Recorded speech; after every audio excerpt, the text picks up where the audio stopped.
हमला कुवैत पर और ईरान ने अमेरिका को जवाब देते हुए बड़ा कदम उठा दिया है। बकरीद के मौके पर खाड़ी से आई इस चौंकाने वाली खबर ने पूरे मिडिल ईस्ट में हलचल मचा दी है।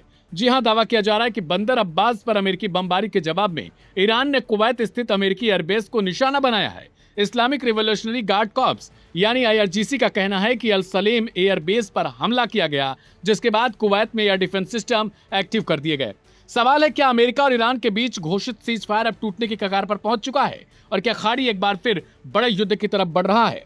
खाड़ी क्षेत्र में हालात एक बार फिर तेजी से बदलते दिखाई दे रहे हैं। ईरान और अमेरिका के बीच अप्रैल में घोषित युद्ध विराम अब ऐसा लग रहा है कि किसी बड़े हमले की तरफ बढ़ रहा है, लेकिन बंदर अब्बास और कुवैत से आई खबरों ने एक बार फिर से पूरे समीकरण को भी बदला है।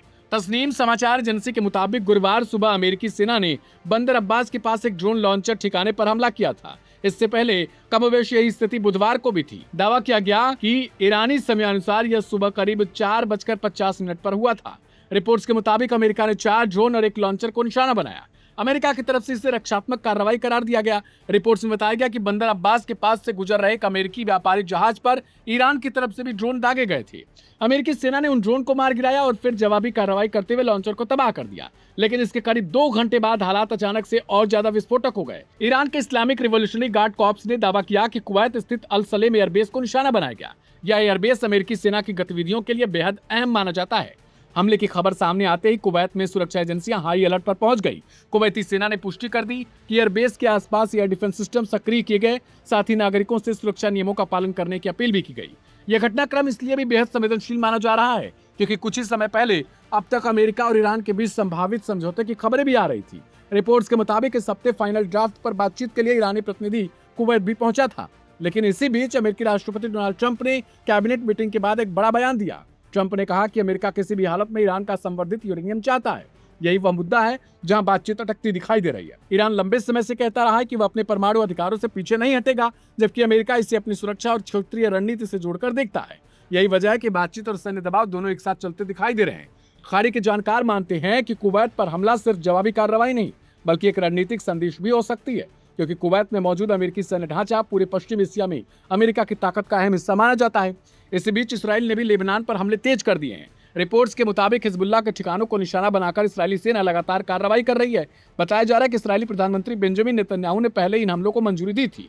लेबनान में हिजबुल्लाह का प्रभाव काफी मजबूत माना जाता है और हिजबुल्लाह को ईरान समर्थित एक्सिस ऑफ रेजिस्टेंस भी कहा जाता है। ऐसे में अमेरिका ईरान तनाव बढ़ते इसराइल और लेबनान मोर्चा भी गर्म हो चुका है।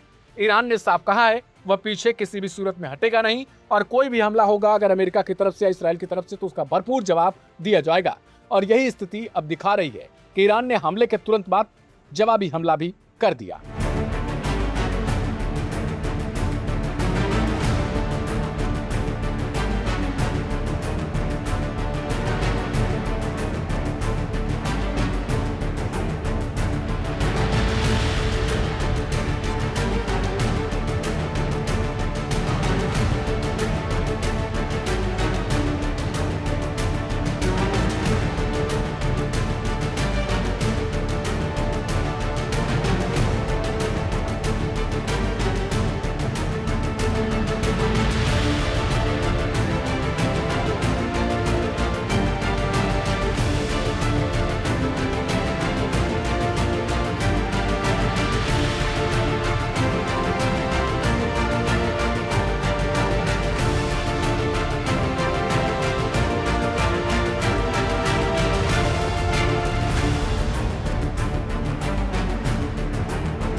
अमेरिका और ईरान के बीच जारी संघर्ष को खत्म करने के लिए दोनों देशों के बीच शांति वार्ता जारी है।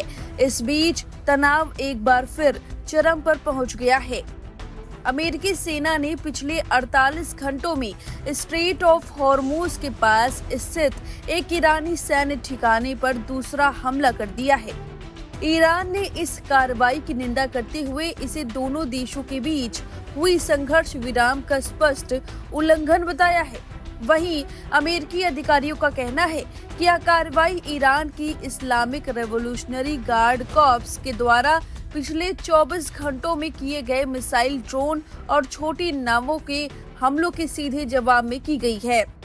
दोनों देशों के बीच यह टकराव ऐसे समय में हुआ जब अमेरिकी विदेश मंत्री मार्को रूबियो ने भारत में मीडिया से कहा कि युद्ध को समाप्त करने के लिए एक समझौता 1-2 दिनों में अंतिम रूप ले सकता है। उनके मुताबिक वार्ताकार अब केवल एक शब्द या एक वाक्य के मतभेदों को सुलझाने में लगे हैं। आपको बता दें कि दोनों देशों के बीच इस युद्ध की शुरुआत 28 फरवरी 2026 को ईरान के खिलाफ अमेरिका और इजराइल द्वारा संयुक्त रूप में किए गए हमलों से हुई थी। फिलहाल 8 अप्रैल 2026 से अस्थायी संघर्ष विराम लागू है। हालांकि दोनों पक्षों के बीच आरोप प्रत्यारोप तेज हो रहे हैं। अमेरिका का आरोप है कि ईरान ने अमेरिकी विमानों की मौजूदगी के दौरान कई सतह से हवा में मार करने वाली मिसाइलें दागी। ईरानी ड्रोन और नावें समुद्री बारूद बिछाने में सक्षम थीं, जो अमेरिकी जहाजों के लिए खतरा थी। वहीं आरजीसी और ईरानी विदेश मंत्रालय का कहना है कि अमेरिका ने स्ट्रेट ऑफ हॉर्मुज में संघर्ष विराम का उल्लंघन किया है और इस शत्रुतापूर्ण कृत्य के सभी परिणामों के लिए अमेरिकी शासन जिम्मेदार होगा। आईआरजीसी ने दावा किया कि उसने एक अमेरिकी MQ-9 ड्रोन को मार गिराया और एक F-35 लड़ाकू विमान को खदेड़ दिया। अमेरिकी राष्ट्रपति डोनाल्ड ट्रंप ने वार्ता में 2 नई शर्तें जोड़ दी हैं, जिसको लेकर दोनों देशों के बीच तनाव चरम पर है। ट्रंप ने कतर, सऊदी अरब और पाकिस्तान जैसे मुस्लिम देशों से इजराइल के साथ शांति समझौते यानी अब्राहम एकॉर्ड्स में शामिल होने के लिए कहा है। हालांकि अरब के एक वरिष्ठ अधिकारी ने इस पैकेज डील को खारिज करते हुए कहा कि पहली प्राथमिकता युद्ध रोकना और हॉर्मुज मार्ग को खोलना होगा। ट्रंप ने मांग की है कि ईरान के अंदर मौजूद संवर्धित यूरेनियम के स्टॉक को या तो अमेरिका को सौंप दिया जाए या फिर परमाणु ऊर्जा आयोग AEC की निगरानी में नष्ट किया जाए। खामेनेई की धमकी। अपने दिवंगत पिता की जगह लेने के बाद से सार्वजनिक रूप से न दिखने वाले ईरान के सर्वोच्च नेता मुश्तबा खामेनेई ने सोशल मीडिया पर अमेरिका को चेतावनी दी है। उन्होंने लिखा कि समय का चक्र अब पीछे नहीं लौटेगा और क्षेत्र के देश अब अमेरिकी सैन्य ठिकानों के लिए ढाल का काम नहीं करेंगे। आपको बता दें कि दोनों देशों के बीच सहमति बन जाती है तो यह युद्ध समाप्त हो सकता है और स्ट्रेट ऑफ हॉर्मुज का व्यापारिक मार्ग फिर से खुल जाएगा। इसे ईरान ने बंद कर रखा है। इसके बाद पूर्ण शांति समझौते के लिए दोनों पक्षों को 60 दिनों का समय मिलेगा। हालांकि जिस तरह हालात बनते जा रहे हैं, समझौता होना अभी संभव नहीं लग रहा। फिलहाल इस खबर पर आपकी जो भी राय है, कमेंट करके अपनी राय जरूर दें। बने रहिए लाइव हिंदुस्तान के साथ।